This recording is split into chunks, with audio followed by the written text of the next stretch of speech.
If you spend even part of your day at work every day dealing with other people, then you probably from time to time wondered, how do I motivate other people to do what I want them to do?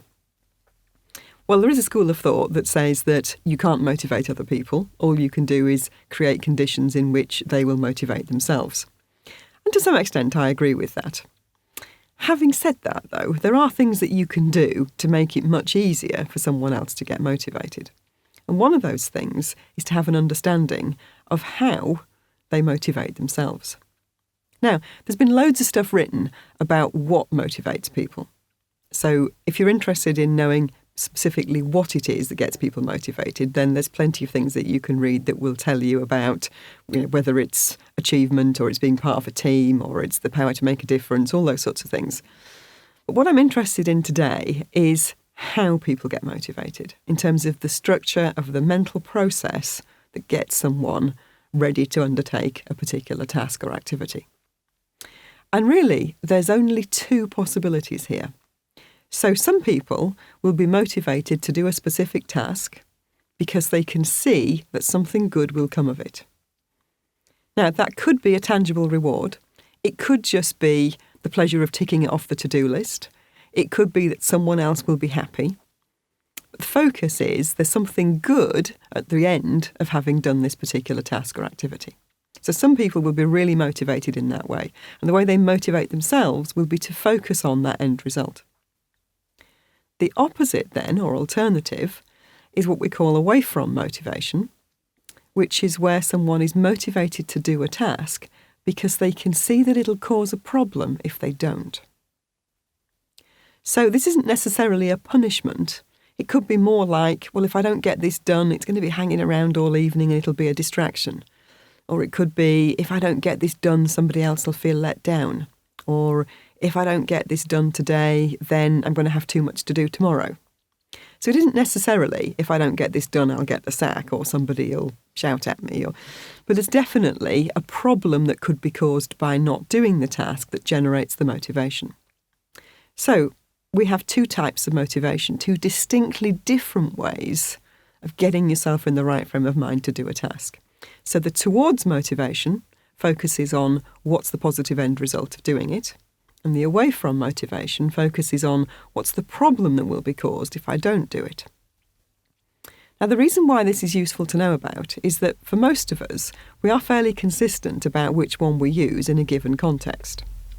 So if the way that I motivate the way I motivate myself to do things that are on my to-do list for today is to look at what problems does it cause if I don't do those things, then if I'm doing it that way today, chances are I'm going to do it that way tomorrow and the day after and next week and next month.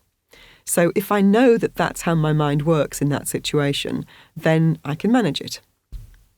Now, of course, the first thing you're going to be interested in is, well, how do I get motivated? So here's a quick way of finding out. Listen to what you say when you talk to other people with the intention of getting them motivated to do something. So if you start saying to people, right, well, if you can get this done by Friday, then it's going to create a flying start for next week. Or if you can get this done today, then the boss is going to be really impressed. Those are both examples of towards type language. And if you're using those, chances are that's what you do when you're motivating yourself. If, on the other hand, you hear yourself saying things like, well, if we don't get this done, we're going to look rather foolish to the marketing department, or you hear yourself saying something like, well, if we don't get this done this week, we're going to put ourselves under pressure for next week, then there's a good chance that's how you talk to yourself and that your habit is to be away from motivated. And let me just say, neither one of these is necessarily better or worse than the other. The thing that's important here is both types of motivation get the job done. That's what we want, isn't it? So, if you understand what your own style of motivation is, then you can start to think about what motivates somebody else. And again, you can listen to how they talk about getting motivated, and that could give you some clues.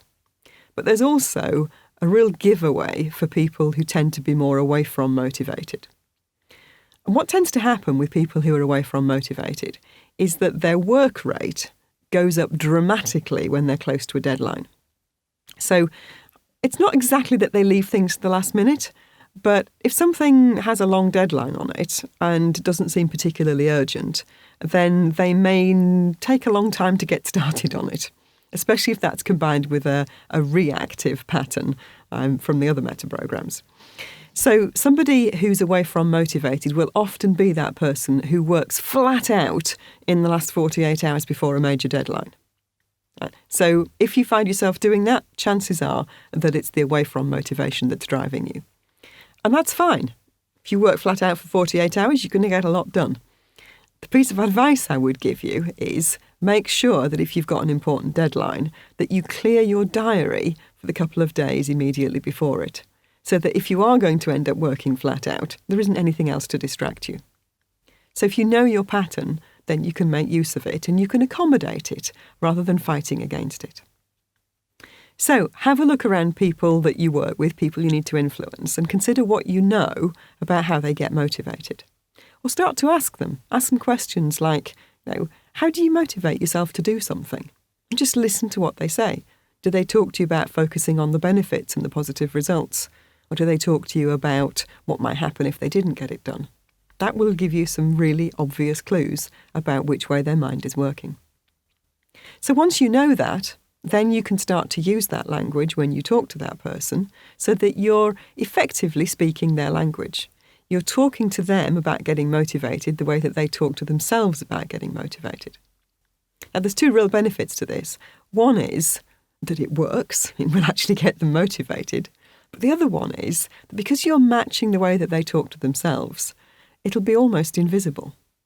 So that person won't really notice that you've influenced them particularly because the way that you're doing it will feel so familiar to them, it just feels like they're doing it themselves. So is that something worth aiming for, do you think? Being able to motivate people so that they feel like they've motivated themselves and they don't notice that you had anything to do with it?